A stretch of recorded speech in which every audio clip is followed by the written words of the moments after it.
After Israel's strike on Iran, the news headline that you will never see in any corporate media publication right now is Iran has the right to defend itself, because the US government is frankly in the bag of the Israel lobby. So in this video, I'm going to tell you all about the worst effects of Israel's strike in Iran and what it means for the US and Trump administration and anti-war dissidents. But before I do that, please like this video and subscribe to the channel.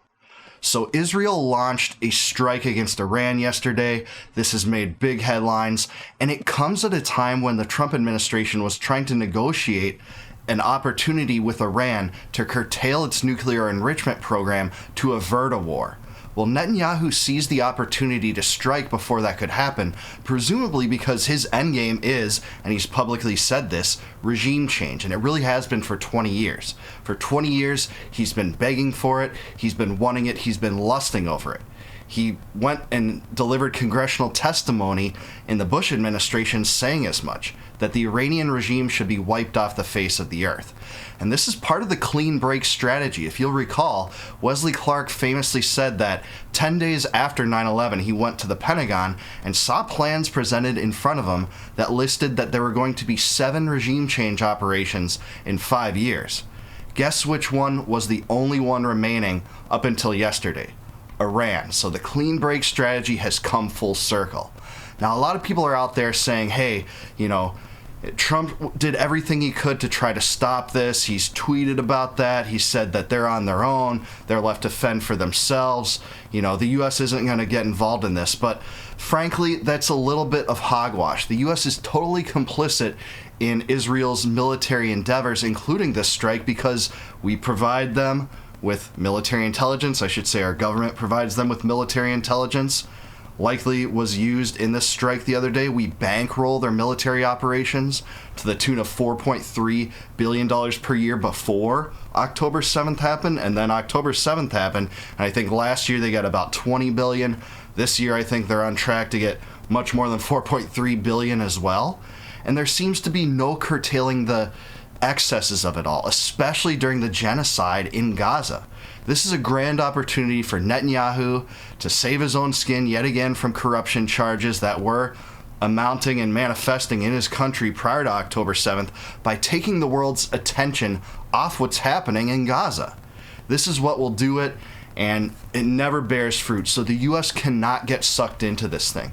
The worst thing that could happen would be that Trump, reneges on even the rhetoric he's giving right now, starts to fund this, and a regional war breaks out in the Middle East, because that's honestly possible. Israel and the cause of Greater Israel, which is to expand Israel's presence and territory, people that want that have claims in Syria and Lebanon and Gaza, and this could spark a regional war. Israel's neighbors don't exactly like Israel, and, countries like Egypt have been in something of a, warmer relationship with Israel than they were in the 60s and 70s, but that could change too. We don't know what this will cause other than prolonged war and suffering. The regime change operations never pay out in the end, even for the pro-Western forces that say, hey, this is an excellent opportunity to insert a more pro-Western person. The U.S. actually learned that in Iran itself in 1953 when the CIA deposed Mossadegh and replaced him with Shah Pahlavi. And Pahlavi remained until 78-79 when a reactionary fundamentalist element took over, fundamentalist Shias, and established what is now the Khomeini dynasty. The Ayatollahs started to rule Iran. So Trump ran on a pretty non-interventionist platform, and for there to be any U.S. involvement in this at all is disastrous, and we already know there is. We know what they're tweeting, we know what they're saying, but the U.S. is funding this. It's like if Trump said, hey, we had no part in, Ukraine's offensive against Russia. Well, no, the U.S. is bankrolling Ukraine's war against Russia. It's the primary bankroller of that war.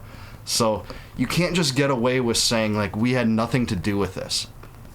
Anyway, Netanyahu appeared in a grand speech that said the bombing campaign and these military operations would continue as long as necessary to complete the goal, without saying what the goal is. Well, I have a pretty good idea of what that goal is based on things he's publicly said in the past. It's regime change. It's always been regime change. And the reason that Netanyahu and Israel acted now is to prevent taking off the table the reasons that he is using to justify this regime change. If the Trump administration secured a deal with Iran, similar to maybe the JCPOA that Obama did, that curtailed the nuclear enrichment program and the ability for Iran to produce a nuke, then if they had solved that issue, they couldn't sell this war like they are now, that this is an existential threat to Israel. This is a preemptive strike against Iran. And they can say all they want that Iran fired missiles into Israel in 2024. They're right about that. But that was after Israel engaged in assassination on Iranian figures. So this is just a mess. It's the U.S. probably getting dragged into a third theater of war outside of Gaza, outside of Ukraine, and now we have Iran to deal with. And, you know, the Trump administration has been dealt a slap in the face if Trump's earnest goal was to secure this deal. Because that is what this gambit, this risk, this timed attack does from Netanyahu's perspective toward Trump. Because Trump can just say, we're cutting off all ties to Israel today. Because this goes against what our foreign policy aims was, and that was to negotiate with Iran. He won't do that, of course, because he's in the bag of the Israel lobby. We all know that. He's filled his cabinet with Zionists, from Huckabee to Rubio. Even Witkoff, who is at least a respectable figure when it comes to Ukraine, is a Zionist. It's filled with Zionists all over the place. He accepted $100 million from Miriam Adelson. That's how politics works. I'm not a fool.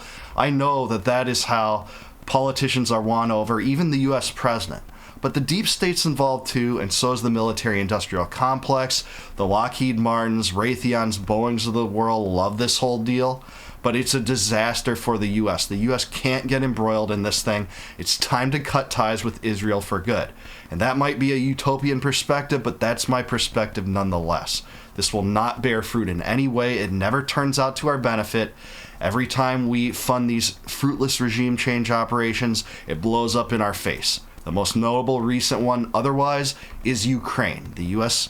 helped overthrow the Yanukovych government in 2014, and it was a disaster. It will always be a disaster. It's better to engage in non-interventionist foreign policy, not isolationism, where you actually have diplomacy, and you actually negotiate with foreign countries, and you actually trade with foreign countries. That's what would benefit America. That's the true America First policy.